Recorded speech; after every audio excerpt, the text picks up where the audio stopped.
Salut, salut la planète internet. Bon, donc aujourd'hui, je m'y lance parce que ça fait un moment que j'avais dit, je vais faire une vidéo sur le calage. Donc voilà, on va commencer tranquillement. Qu'est-ce que c'est que le calage? Il faut savoir que une seule erreur de calage peut avoir de graves conséquences sur la grue. Il suffit de faire une erreur de calage, puis on peut retourner la grue. Et donc, il y a une chose à savoir aussi. Donc là, par exemple, moi, mon environnement actuel, c'est celui-là. On voit bien que c'est du caillou qui est au sol, que ça a été compacté, c'était remblayé. Et donc, le calage ne vaut que ce que le sol vaut. Voilà, si par exemple, c'était calé sur de la terre, comme on voit les buttes de terre en face, c'est de la végétale, il aurait fallu prévoir d'autres voilà, d'autres précautions par rapport à son calage. Voilà. Donc, le calage, c'est s'assurer de l'horizontalité de la grue. Il faut que la grue reste à niveau, voilà, pour être sûr de son calage. En toutes circonstances, donc chaque grue est différente, il faudra s'assurer des conditions générales d'exploitation de la grue par rapport au constructeur. Donc chaque constructeur préconise tout ce qu'il y a à faire en matière de calage, d'entretien et tout ça. Donc il faut toujours se référer à la notice constructeur. Voilà, donc selon la nature du terrain, stable ou instable, on va prendre certaines mesures de précaution. Et selon le site aussi. Voilà, tout peut s'ajouter et je renvoie toujours donc à la notice du constructeur par rapport à ça. Donc il est aussi préférable de se caler sur une zone où le terrain est homogène, donc de même nature. Donc là par exemple c'est du caillou partout, donc c'est homogène. Il ne faudrait pas qu'il y ait une partie sur le caillou et une autre partie sur la terre végétale par exemple. Donc voilà, c'est un exemple comme ça. Voilà, bien évidemment, si vous avez des zones différentes, voilà, la nature du calage va devenir tout de suite un petit peu plus complexe. Donc il est conseillé de se rapprocher au plus près de la charge. Bon, ça c'est à chaque grutier de faire son adéquation par rapport à ce qu'il va faire. Bon, on a dit qu'il faut évaluer la nature du sol.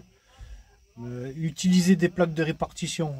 Voilà, il faut utiliser des plaques de répartition pour répartir le poids. À savoir que donc nous on calcule en kilonewtons, c'est des kilos par centimètre carré, décanewtons. Pas kilonewtons, des décanewtons. Ce sont des kilos par centimètre carré. Donc voilà. Sortir ces poutres au maximum, de préférence. Chaque poutre est munie d'axes de verrouillage, donc les mettre. Et chaque vérin de stabilisation doit être comment dirais-je, manipulé sous l'œil du grutier. Donc quand vous êtes en train de mettre en pression les vérins sur le sol, donc il faut que vous vous assurez bien que ce soit vu. Ou si vous n'êtes pas, voilà, si c'est une grosse grue, si vous n'êtes pas en mesure de le voir, il faut vous faire aider avec quelqu'un qui lui l'aurait en vue. Bien évidemment, aucune roue ne doit rester sur le sol. Donc les roues pour s'assurer de l'horizontalité comme tout à l'heure, pour la mettre à niveau, faut être sûr qu'il n'y ait aucune roue qui touche encore le sol. Voilà. Dès qu'elle décolle d'à peu près 1 cm, c'est bon, c'est parfait. Le but aussi, c'est de ne pas décaler trop haut du sol, au cas où il y aurait une descente rapide des vérins, donc se rapprocher le plus près du sol. Donc à partir du moment où vous êtes décollé du sol, c'est parfait. Donc voilà donc un petit exemple pour moi. Donc on voit bien là, la roue, on dirait presque qu'elle touche, mais en fait elle décolle parce que voilà, dès que je vais faire tourner, donc elle a à peine décollé, elle fait même pas 5 cm. Vous voyez. Donc là, moi par exemple, dans le cas où je suis, voilà, on voit qu'il y a une espèce de fouille qui a été faite. Et donc tout ce qui est bord de fouille doit être considéré comme dangereux, même s'ils sont correctement étayés. Donc il y aura aussi des précautions à prendre par rapport à ça. Je vous en parlerai un petit peu plus loin. Donc la distance qu'il faut prendre par rapport à un bord de fouille doit être égale à la verticale du pied de talus. Et si par exemple vous êtes sur un sol instable, il faudra prendre 2 fois cette hauteur de pied de talus par rapport à l'axe de votre vérin de patin. Donc une petite illustration en photo pour évoquer ce qui a été dit auparavant par rapport au pied de talus. On y voit les distances, le pied de talus. Voilà, dans cet exemple, on voit bien que C représente donc le pied de talus et on voit la distance B qui est la profondeur de la fouille. Voilà. Voilà ce que ça a donné concrètement dans ce cas de figure avec ma grue. Voilà, donc d'avance, désolé pour ce que vous allez entendre parce qu'il y a les ferrailleurs qui sont en train de bosser. Et je sais pas, ils ont l'air heureux et ils crient beaucoup. Mais c'est pas grave. Moi, tout ce que je vais vous montrer, c'est par rapport aux distances qu'on doit prendre.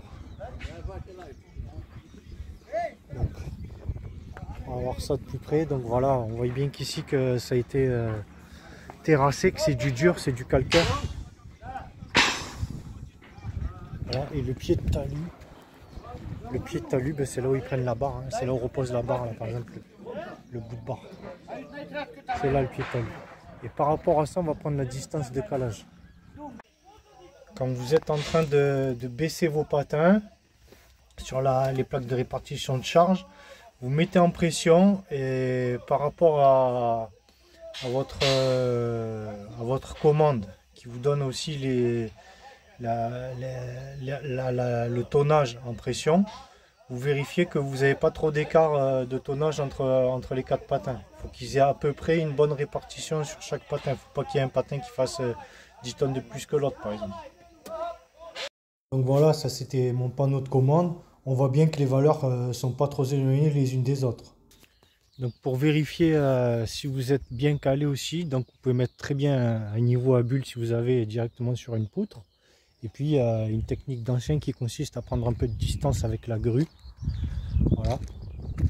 Vous tournez en vous baissant à l'œil comme ça, vous pouvez voir si elles sont parallèles. Voilà. Je rappelle qu'il est interdit de se caler sur une plaque d'égout. Il est aussi possible de ne pas utiliser les virins stabilisateurs directement sur les pneus. Donc dans ce cas là, ne pas oublier de verrouiller les dispositifs de suspension. Donc voilà, vous avez des suspensions, il faut les verrouiller. C'est particulièrement dangereux d'utiliser les stabilisateurs que d'un seul côté aussi. Voilà ce que je pourrais dire de plus pour ça. Bien voilà, en ce qui me concerne, ça va être la fin de cette vidéo. Elle n'est pas exhaustive, il y a beaucoup de choses à dire sur le calage. Il y a des formules à connaître, tout ça. Il y a les natures du sol, les coefficients de nature du sol. Il y a des manières de faire pour s'assurer que le sol va tenir et tout. Il y a plein de choses à dire. Donc si vous avez des choses à rajouter ou quoi, n'hésitez pas. Si la vidéo elle plaît ou pas, n'oubliez pas de liker, n'oubliez pas de vous abonner. Et si vous avez des idées de vidéos, n'oubliez pas de lâcher ça en commentaire. Je vous dis à plus tard pour une prochaine vidéo. Ciao.